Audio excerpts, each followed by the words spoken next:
Hi everybody, hope all of you are well. And in my last class, I discussed the preparation of sulfuric acid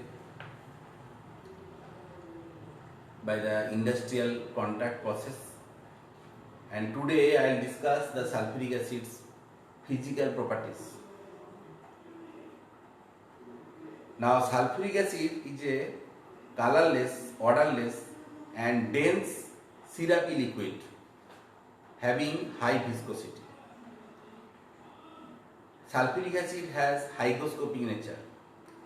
Pure sulfuric acid has strong affinity for water and absorbs moistures from air. And it is because of this reason that concentrated sulfuric acid is stored in airtight bottle. And concentrated sulfuric acid is highly corrosive and produces severe burns, on the skin. So when you are handling concentrated sulfuric acid, you have to be very much careful. And concentrated sulfuric acid is highly soluble in water and dissolution process is highly exothermic. So when you will go to laboratory, I will show you. If we take half test tube of water and if we add 3-4 drops of just sulfuric acid inside this into this water, then if you just touch the bottom of the test tube will appear hot. Very hot. Test tube will become very hot because it is a exothermic process, and during formation of hydrogen bond with water, huge amount of heat will be released. Now, concentrated sulfuric acid dilution is we have to be very careful. If we add water to concentrated sulfuric acid, then there is chance of accident. Why? Because when we add water, the highly exothermic water will turn to steam, and this steam will come out and acid sparks out from the containers, and there is chance of accident because it may fall on your skin. So don't do water into concentrated acid. Always when you want to dilute the acid, you have to take large volume of water and just below, you have to keep some ice also, or surrounding you have to be cooled, and you have to add the concentrated acid drop by drop with constant stirring, so that the heat produced during this dilution will spread through the whole solution. So in this way you can prepare the dilute acid from the concentrated acid by adding water drop wise in a large volume of water to minimize the spurting out or spurting of the acid. So that always you have to keep in mind. And you in your laboratory, when you do work with this concentrated sulfuric acid, this mistake should not be repeated. You should not do this mistake. And 98.5% sulfuric acid forms a constant boiling mixture. That means azeotrope mixture, and hence dilute sulfuric acid cannot be concentrated beyond the 98.5%. And pure sulfuric acid is also a bad conductor of electricity because it is not in dissociated form. But dilute sulfuric acid, it will be fully dissociated, 100% dissociated into H plus and sulfate minus ions, or you can tell HCl plus and sulfate minus ion because of this ionization. And this dilute solution will be a very good conductor of electricity. Next we will discuss the chemical properties. Chemical properties, first we want to tell about the stability. So if you heat the concentrated sulfuric acid very strongly, then what will happen? Then it will produce sulfur trioxide and water. That you have to keep in mind.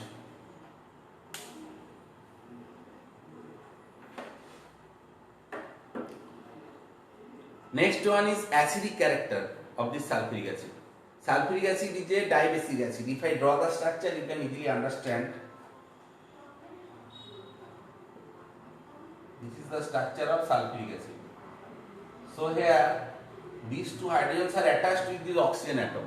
So these are replaceable, okay, and easily ionized. It will form twice H plus SO4 2 minus. So that is why sulfuric acid is a dibasic, okay, and there will be formation of this 2H plus in two steps. In first step, what will happen? That H2SO4 will ionize into H plus HSO4 minus, and in the second step, this HSO4 minus again will form H plus SO4 2 minus. Okay, in this way we can explain this one is a two-step process. This ionization process is a two-step process. Okay. Next we will discuss the action with metals.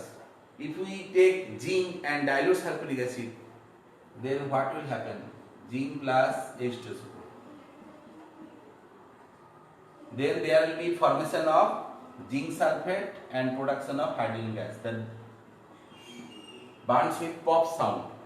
Any metal that are placed above hydrogen, we can take iron also. Iron also will react with the sulfuric acid dilute, that will form ferrous sulfate, not ferric sulfate, okay, and will produce hydrogen gas. If you take magnesium also, same thing will happen. Next we will discuss the chemical properties of sulfuric acid, that is the reaction with base. You know that acid will react with base forming salt and water. So sulfuric acid will also react with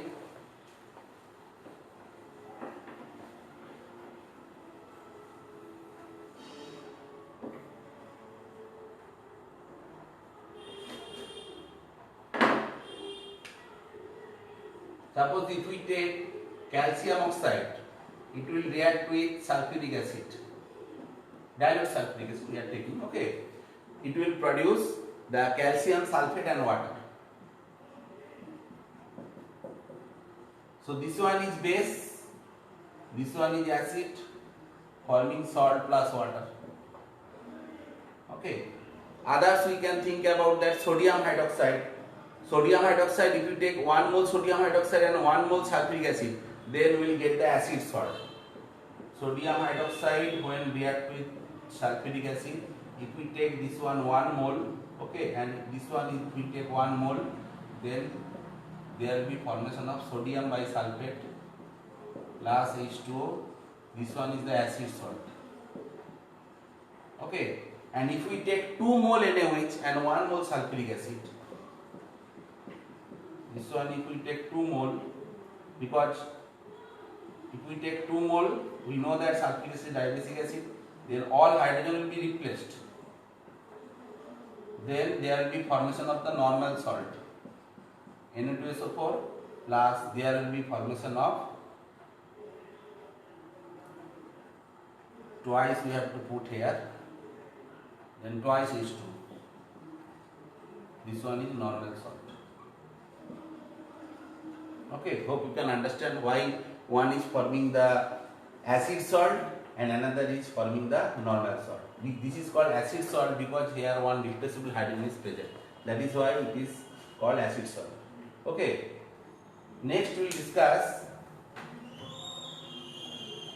another chemical properties, that is the reaction with carbonates and bicarbonates. If we take sodium carbonate will react with sulfuric acid, forming the corresponding salt sodium sulfate, water and carbon dioxide. So sodium carbonate will react with dilute sulfuric acid, forming sodium sulfate, plus there will be formation of carbon dioxide, plus there will be formation of water, okay. And if we take the bicarbonate also will form sodium sulfate, plus there will be formation of water, plus there will be formation of a carbon dioxide gas. How to understand carbon dioxide gas elimination? That will turn lime water milky but cannot decrease the KMnO4 solution, okay, or potassium dicarbonate solution. So next we are taking that sodium bicarbonate that will react with this sulfuric acid. So here we have to take 2, that will form Na2SO4, plus there will be formation of carbon dioxide, plus there will be formation of twice H2. Hope you can understand. And here 2 is there, so carbon dioxide will be also 2. So whenever you are writing the equations, always you try to write the balanced equation, otherwise you will not get mark. Next we will discuss the reaction with sulfite and bisulfite. In the similar way, if we take the bisulfite, it will react with the sulfuric acid, dilute sulfuric acid, forming the sodium sulfate plus water and sulfur dioxide gas. Okay, so we are taking that bisulfite NaHSO3, it will react with sulfuric acid, twice we have to take, that will form Na2SO4, plus there will be formation of sulfur dioxide gas, plus there will be formation of water. Now here we have to put 2. Now this one is balanced. Okay. Now here how to understand that sulfur dioxide gas is evolving. It has a burning smell of sulfur, as well as it will also turn lime water milky as like as carbon dioxide, but it will decolorize the purple color of the or violet color of the KN4 solution to colorless, or if you take acidified potassium dichromate solution, it will change from orange color to green color solution. Okay, so from here you can understand or distinguish between the carbon dioxide and sulfur dioxide gas. Next, if we take the sodium sulfite, that is Na2SO3, this Na2SO3 also will react with this sulfuric acid, and it will also produce that sodium sulfate salt plus water and sulfur dioxide. Na2SO4 plus sulfur dioxide gas. This one is sulfur dioxide, okay, sulfur dioxide gas and water. So in this way, sulfuric acid, dilute sulfuric acid will react with the sulfite and bisulfite. If we take sulfite, suppose we are taking ferrous sulfite, okay, and this is also the laboratory method for preparation of H2S gas using dilute, okay, then there will be formation of ferrous sulfate plus H2S gas. So we know that H2S gas having rotten smell, and it will turn the lead acidated paper silvery black. Okay. Next we will discuss some precipitation reaction. If we take any lead salt, soluble lead salt, lead nitrate, okay, or if we can take the lead chloride in hot condition, then if we add sulfuric acid, definitely there will be formation of a heavy white PPT of lead sulfate, that is insoluble in any type of acid. If we take barium chloride also, that will also, if we add the dilute sulfuric acid, it will form barium sulfate, that is also a heavy white precipitation, okay, and that is also insoluble. So first we will write the lead nitrate reaction, PbNO3 whole twice, that will react with the dilute sulfuric acid, forming lead sulfate, white PPT, okay, plus there will be formation of twice HNO3. And if we take the barium chloride, this is also the test for barium radical also, it will react with the sulfuric acid, okay, forming barium sulfate with white PPT, plus there will be formation of twice HCl. Now these lead sulfate and barium sulfate are insoluble because if we add concentrated nitric acid also, that will be not soluble. Okay. Next we will discuss the oxidizing property of sulfuric acid. Concentrated sulfuric acid decomposes on heating to give the nascent oxygen. This nascent oxygen is used to oxidize the other substances. Okay.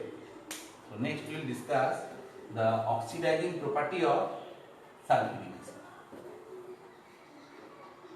So if we take the sulfuric acid and apply heat, then there will be formation of water plus sulfur dioxide plus nascent oxygen, and these nascent oxygen will oxidize, okay, different types of metals and non-metals. First, if we take the HI, that is hydroiodic acid, definitely there will HI will be oxidized to iodine, okay. So if we take twice HI, plus it will react with sulfuric acid, definitely there will be formation of iodine, okay.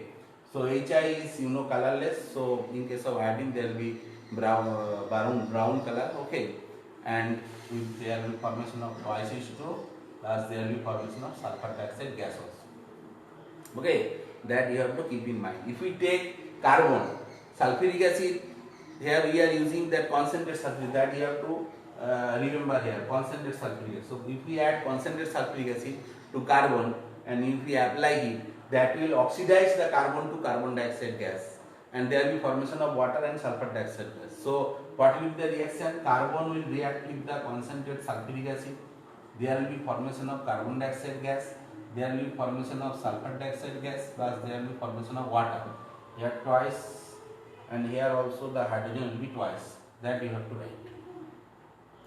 If we take the sulfur, sulfur will be oxidized to sulfur dioxide gas. These are the non-metals. So sulfur will react with sulfuric acid, that will form sulfur dioxide gas, plus there will be formation of water molecule. Okay.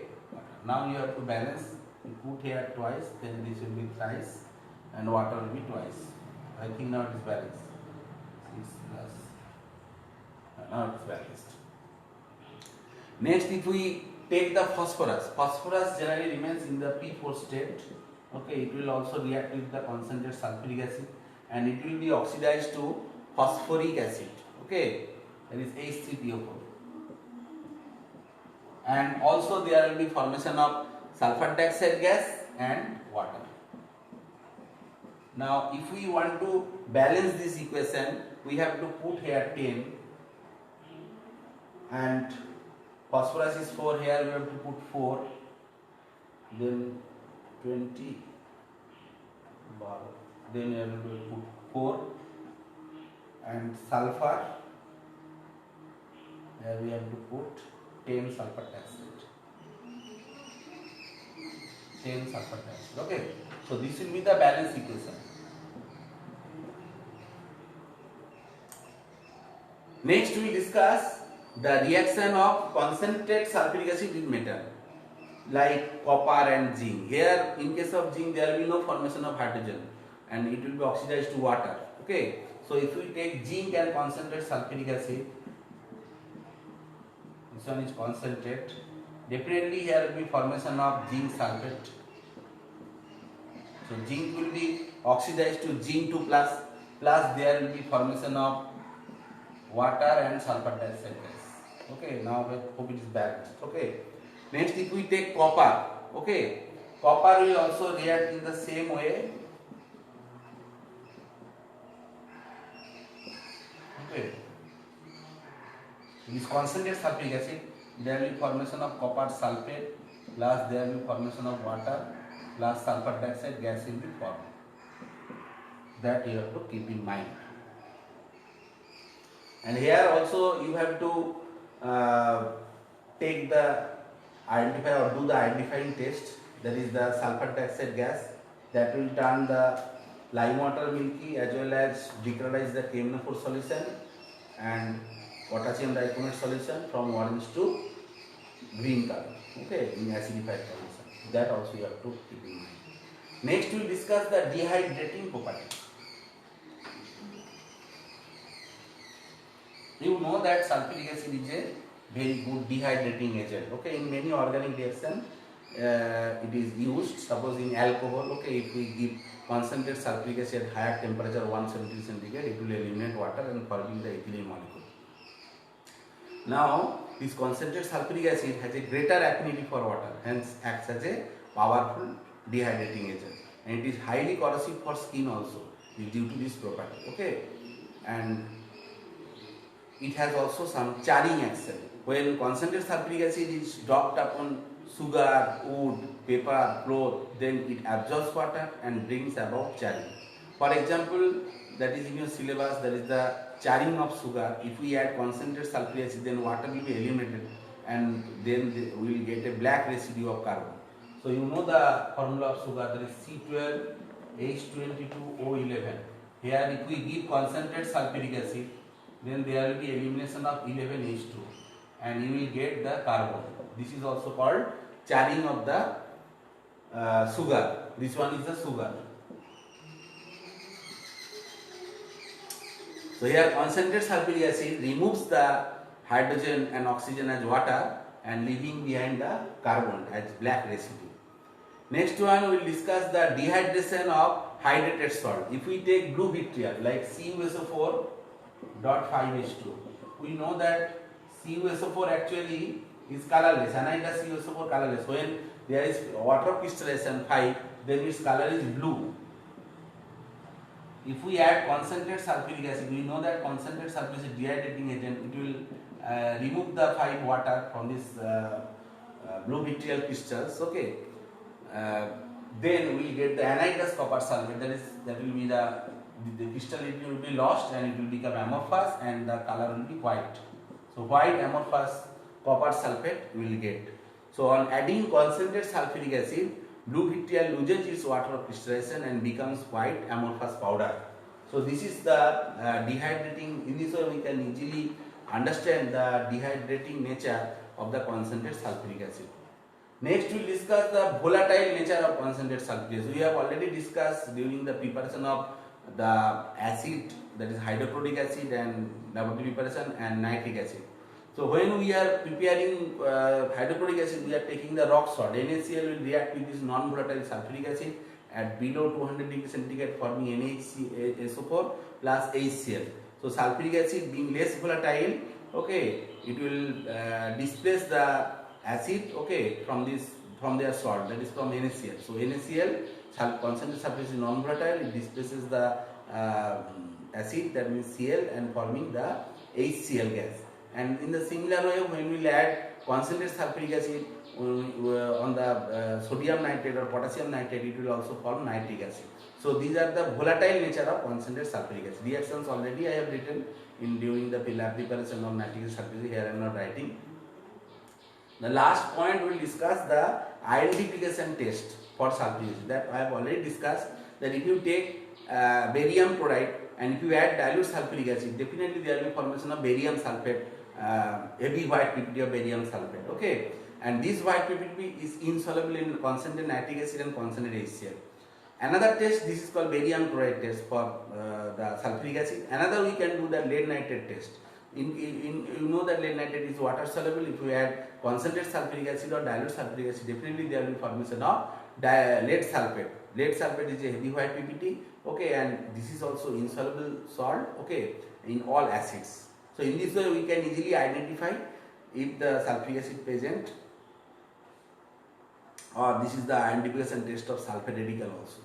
Next we will discuss the application or usage of this sulfuric acid. In the manufacture of different types of acid like hydrochloric acid, nitric acid, phosphoric acid, we can use sulfuric acid. In the preparation of fertilizer like different types of sulfate, ammonium sulfate, superphosphate of lime, we can use sulfuric acid. In the manufacture of dyes, paints, drugs, we can use sulfuric acid. In the manufacture of the explosives like TNT, tinitotoluene, nitroglycerin, picric acid, here we are using the mixed acid. Mixed acid is 50% concentrated nitric acid and 50% concentrated sulfuric acid. Here we are also using the concentrated sulfuric acid. In the electrical batteries also we are using dilute sulfuric acid, and to remove the metal oxide, that is called pickling of metals, also we can use sulfuric acid. And finally we can tell the laboratory reagent sulfuric acid we can use, and as for dyeing agent also we can use concentrated sulfuric acid. So in this way today we have completed your half yearly syllabus as well as the all 4 compounds, that the study of compounds chapters, and next you will discuss different types of problems of your half yearly syllabus, and you read the book thoroughly and practice question papers, okay, as well as exercise. Many questions are there, previous years question, board questions are also there, that I will also discuss here in next class from the study of compounds.